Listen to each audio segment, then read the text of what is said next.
नमस्कार दोस्तों, मैं विकास हिंद आवाज पे आपका स्वागत करता हूं। ऐसी गंभीर बीमारी जो हर लोगों को, हर तबके के लोगों को अपने चपेट में ले चुका है, जिसे हम डायबिटीज कहते हैं। ये डायबिटीज यानी मधुमेह तो साइलेंट किलर के नाम से भी अब जाना जाने लगा है। आज ये कब आपको मौत के आगोश में ले ले, ये कोई नहीं जानता। तो आज हम आपको इसी साइलेंट किलर के बारे में डॉक्टर सुरेंद्र प्रसाद जी के पास, डॉक्टर सुरेंद्र प्रसाद जहाँ पटना मेडिकल कॉलेज में एसोसिएट प्रोफेसर हैं, वहीं इनका अपना पटना कंकरबाग के 90 फीट में डायबिटीज केयर क्लिनिक भी है, जो ईशान इंटरनेशनल स्कूल के बगल में है।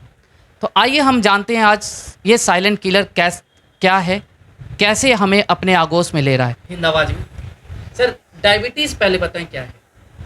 धन्यवाद, आपने मुझे मौका दिया। सर, डायबिटीज एक ऐसी महामारी के बारे में जिसने आपने अभी चर्चा किया, जो साइलेंट किलर के रूप में हमारी समाज में दिन दूनी रात चौगुनी बढ़ते जा रही है और दिन प्रतिदिन बच्चे से लेकर के बुजुर्ग तक का जान खतरे में पड़ते जा रहा है। इसके लिए सबसे पहले मुझे जानना जरूरी है कि डायबिटीज की बीमारी है क्या। दूसरी बात, इस बीमारी के होने का कारण क्या क्या है। तीसरी बात, इस बीमारी का प्रकोप आधुनिक परिवेश में दिन दूनी रात चौगुनी बढ़ते कैसे जा रही है। ये ज़रूरी है, लोग समझ नहीं पाते। पहले तो डायबिटीज़ ही क्या है ये नहीं समझ पाते, तो इस पे आप जरा प्रकाश डालते। डायबिटीज का दूसरा नाम आप खुद बता दिए हैं सर, मधुमेह। और मधुमेह से स्पष्ट है कि ये चीनी की मात्रा शरीर में ब्लड में उसका लेवल बढ़ जाने से जो बीमारी होती है उसको हम लोग मधुमेह की बीमारी कहते हैं। अब ये जरूरी है कि मधुमेह होता कैसे है। मधुमेह का सबसे इम्पोर्टेंट जो डायग्नोसिस होता है वो हम करते कैसे हैं। इसका 3 पैरामीटर्स है जिसके द्वारा कि हम इसकी जांच करके लोगों को बता सकें कि आपको डायबिटीज है या नहीं है। उसमें से सबसे प्रथम पैरामीटर्स है, यदि आप भूखे पेट का मतलब होता है कि 8 घंटा लगातार आप कोई भी अन्न ना लिया हो, उसके बाद डॉक्टर के पास में गए और उससे ब्लड की जांच करा करके शुगर का जांच कराए, उससे ये पता चलेगा कि यदि उसमें शुगर का लेवल 70 से 110 के मिलीग्राम पर डीएल के अंदर है तो आपको डायबिटीज नहीं है। दूसरा, यदि आपका ब्लड का शुगर का लेवल 111 से और 125 तक है तो आपका प्री डायबिटिक हो गया, मतलब डायबिटीज होने की संभावना आप में बढ़ते जा रही है। तीसरी, जब आप 126 से ऊपर हो जाता है फास्टिंग ब्लड शुगर, फिर से आपको बोल रहे हैं, फास्टिंग ब्लड शुगर का मतलब होता है 8 घंटा भूखे रहने के बाद जो आपके ब्लड शुगर की जांच होती है, उसमें यदि 126 से ऊपर आपकी जांच में आ गया तो आपको डायबिटीज हो गया है। आप तुरंत डॉक्टर से मिलें और अच्छी सलाह लें। दूसरा पैरामीटर्स जो बहुत इंपॉर्टेंट है कि लोग जहां तहां जाते हैं और अचानक कहीं पे देखते हैं कि मेरा शुगर का लेवल क्या है, वो रैंडम हुआ, या खाने के 2 घंटा बाद वो दोनों का लेवल इसी तरह से हम लोग मापते हैं। यदि वो आपका 140 के अंदर है तो डायबिटीज नहीं है, 140 से 199 है तो इसका मतलब है कि आपका डायबिटीज होने की संभावना बढ़ गई है, और 200 से ऊपर हो गया तो इसका मतलब है कि आपको डायबिटीज हो गया है। इसी तरह से तीसरी पैरामीटर्स है, वो है 3 महीना का एवरेज, जो आज के युग में, आज के काल में सबसे इंपॉर्टेंट पैरामीटर्स हो गया है कि एवरेज किसी भी टाइम में आप ग्लाइकोसिलेटेड हीमोग्लोबिन होता है जो 3 महीना पहले तक का एवरेज ब्लड शुगर आपको बताता है, और यदि वो पैरामीटर्स 5.4 के अंदर है तो आपको डायबिटीज नहीं है। यदि 5.5 से 6.4 है तो इसका मतलब कि डायबिटिक आपको प्री डायबिटिक है होने की संभावना बढ़ गई है, और 6.5 से ऊपर है तो इसका मतलब आपको डायबिटीज हो गया है। ये 3 पैरामीटर्स आपके लिए बहुत ही महत्वपूर्ण है। आप इसे ज़रूर करा कर कहीं ना कहीं देखें और अपना डायग्नोसिस पक्का कर लें कि मुझे डायबिटीज है या नहीं है। सर, इसमें उम्र की कोई बाध्यता?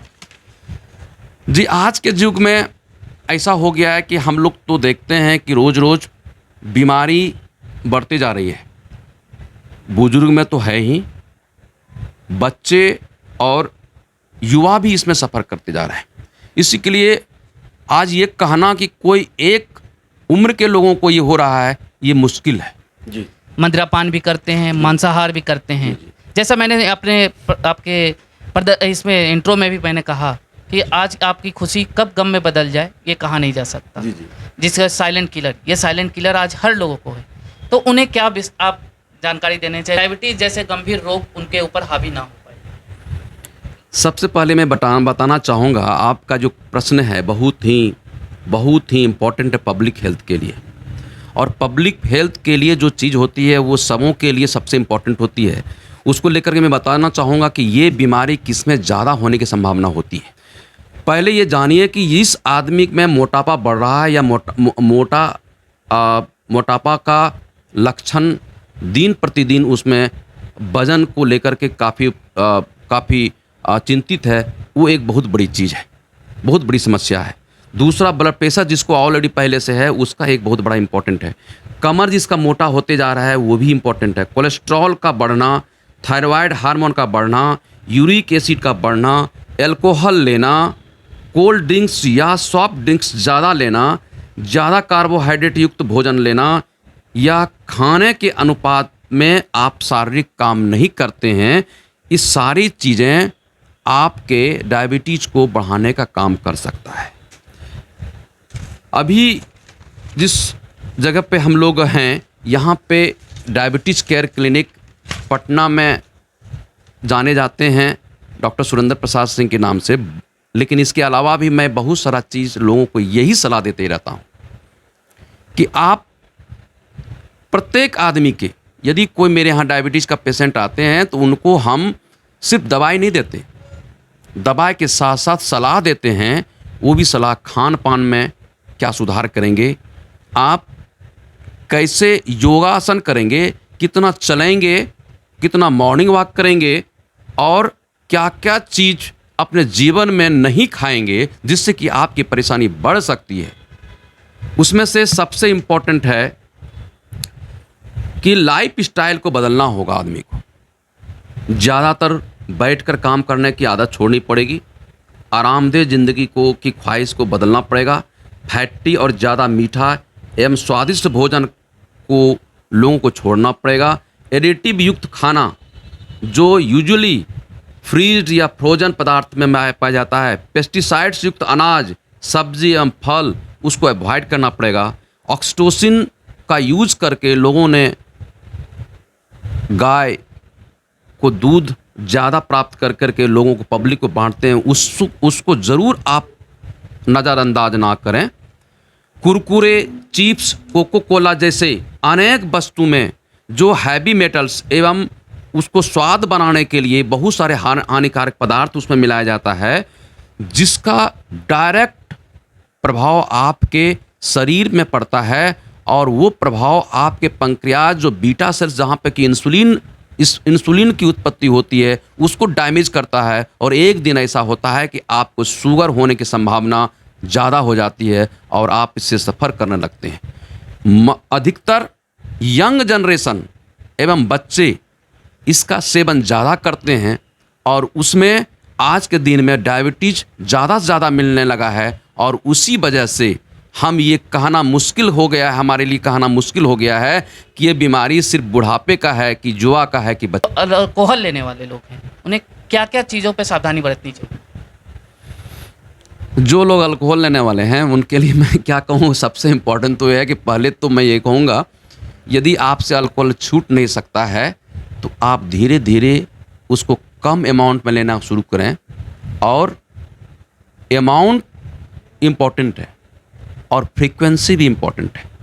आप रोज़ यदि 50 ml के अंदर में लेते हैं तो बहुत ज़्यादा परेशानी नहीं हो सकती है, लेकिन यदि ज़्यादा लेना शुरू करेंगे तो एक्यूट कंडीशन हो सकती है। यदि आप डायबिटिक खुद हैं और डायबिटिक के दौरान में आप अल्कोहल को आप यूज करते हैं तो डायबिटिक कीटोएसिडोसिस होने की संभावना होती है, जो आपको हॉस्पिटल के आईसीयू तक ले जाएगा और कि आपकी ज़िंदगी को मौत में बदल सकती है। इसलिए कृपया इससे ज़रूर बचिएगा।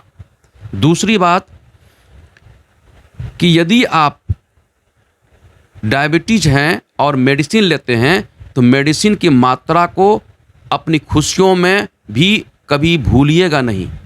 अचानक यदि इंसुलिन आपका छूट गया और आप यदि अल्कोहल या मीठा भोजन ले लिए तो आपको फिर कीटोएसिडोसिस या हाइपरग्लाइसेमिक कोमा में ले जा सकता है। आपको पुनः जिंदगी मौत की तरफ में बढ़ने के लिए बाध्य कर सकता है। धन्यवाद सर, उसे मानने फॉलो करें। मैं विकास कैमरामैन श्रवण कुमार के साथ हिंद आवाज़ में आपका फिर से स्वागत करता हूँ। ये डॉक्टर साहब से डायबिटीज़ के अन्य प्रकार को लेकर हमारे वीडियो अगर आपको पसंद आया हो तो इसे लाइक करें, शेयर करें और अब तक अगर हमारे YouTube चैनल को सब्सक्राइब नहीं किया तो इसे सब्सक्राइब करें। धन्यवाद।